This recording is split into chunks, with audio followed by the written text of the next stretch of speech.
area that needs special attention is that of the financial economy and how it applies to you. Now, the current situation worldwide, not only with the United States, is very complex, and it could confound the most sophisticated of financial manager. With inflation and 33 trillion worth of national debt for the United States, it's imperative that you have your financial ship in order. Otherwise, it's just going to be a one frustrating experience. And there are viable rules of thumb that you can follow that will greatly help you have your financial ship in the condition that it needs to be to weather the financial storms ahead.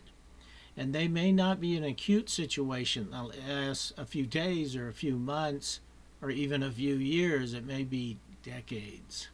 So the first key item is to have a written income and expense budget.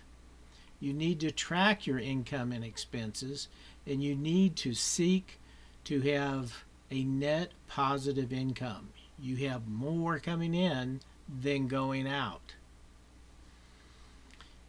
You want to stay out of debt.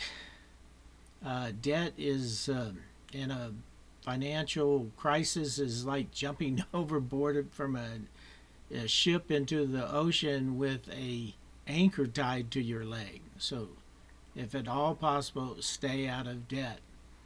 Now, one area of special interest is that of student debt, which is pulling many, many people down. So there's a good rule of thumb for that. And that is when you graduate with your vocational training, your college training, your professional certificate, that whatever is your first year's salary be no more than your student debt. So in other words, if you graduate and your first year job will earn you $60,000, you should not have more than debt than $60,000.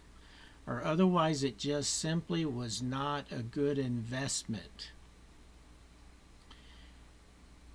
Another key aspect in chaotic financial times is diversify, diversify, diversify. So one of the key things you need to do there is have an emergency fund of cash so that if something unforeseen comes up, you have the cash to handle it. Now, one long-term rule on emergency funds is for every $10,000 of income you have, you should have 1 month's worth of savings for your monthly expenses. Now, you should also seek home ownership if you're going to be somewhere more than 7 years. The studies have shown if you stay somewhere more than 7 years in one home, it's not a guarantee you will see an appreciation in the value of your home, but the studies have shown that there's a high probability of that. Now, less than 7 years, you might want to think about renting. The stock market is still viable, I think, but you have to navigate it in a certain way.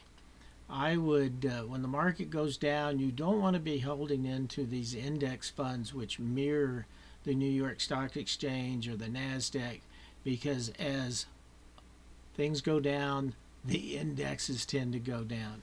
You want a rifle shot and specifically pick out the bluest of the blue stocks that pay a decent dividend. Also bonds that pay a high interest rate and are secured can be a viable safe haven.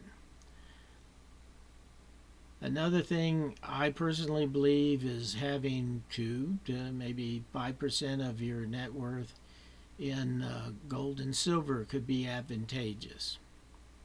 But the most important thing is that